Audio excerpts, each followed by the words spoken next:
सर्व माझ्या तुमच्यानंतर माझं भाषण काही योग्य नव्हतं, पण मंत्री म्हणून तुम्ही मला ती संधी दिली. मी तुम्हाला एवढंच सांगतो कल्याणजी, रावसाहेबांमध्ये जी क्षमता आहे ना,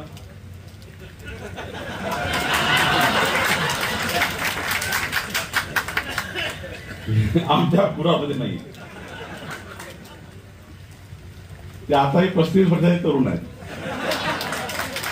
आताही ते इतके तरुण आहेत ना, कधी त्याची तब्येत खराब होत ना, ते कधी थकत. मी काल रात्री 2:30 वाजेपर्यंत आम्ही बोलत बसलो ना, माझ्या पुढे 6 वाजता तयार होऊन बसले होते. म्हणजे रावसाहेब असं एक रसायन आहे, जे रसायन हे आपल्या मराठवाड्याच्या महाराष्ट्राच्या विकासाचं एक महत्वाचं रसायन म्हणजे रावसाहेब दानवे.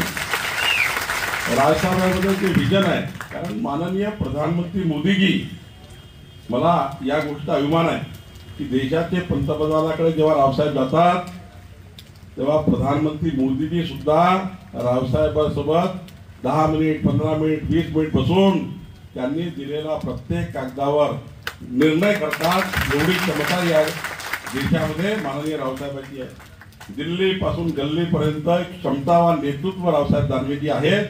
आणि खऱ्या अर्थाने कल्याण काळेजींनी आता आपलं काम चालू केलं आहे, 1.25 वर्ष झालं आहे, तेही काम करतात आहे. शेवटी आम्ही सर्व विकासाचे काम करणारे लोक आहेत. आणि एकदा माणूस व्यक्ती निवडून आला, एकदा व्यक्ती निवडून आल्यानंतर तो कोणा एका पक्षाचा नाही आहे, तो सर्वांकरता आहे.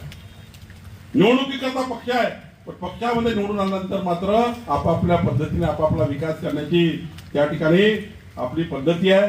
आणि कल्याण काळेजी, तुम्ही चिंता करू नका, रावसाहेब कुठं जातात, कुठल्या कामावर जातात, तुम्ही जेवढी रावसाहेबांची साथ घ्याल तेवढा जास्त विकास तुमच्या मतदारसंघाचा झाल्याशिवाय राहणार नाही. कारण रावसाहेब तुम्हाला कुठून काय सांगतील आणि कुठलं काय म्हणतील, त्यामुळे तुम्ही रोज रात्री बसत जा दोघं.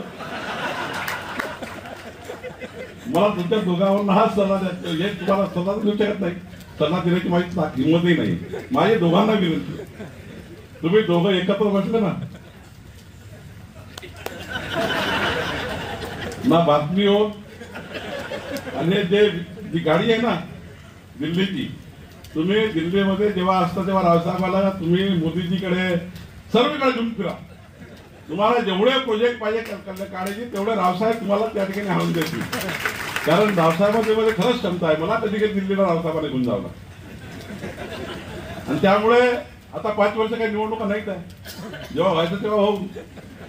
आणि आता तर काही कोणी कोणाचं परमनंट नाहीच आहे.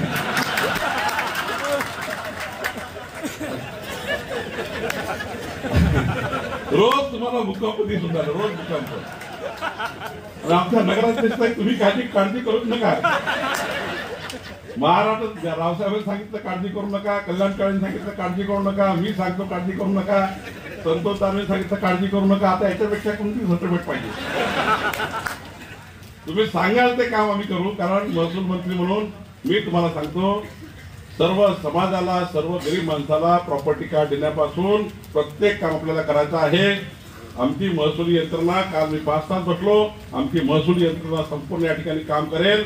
आणि या जाफराबाद तालुक्याचं चित्र आपण सर्व मिळून बदलवा.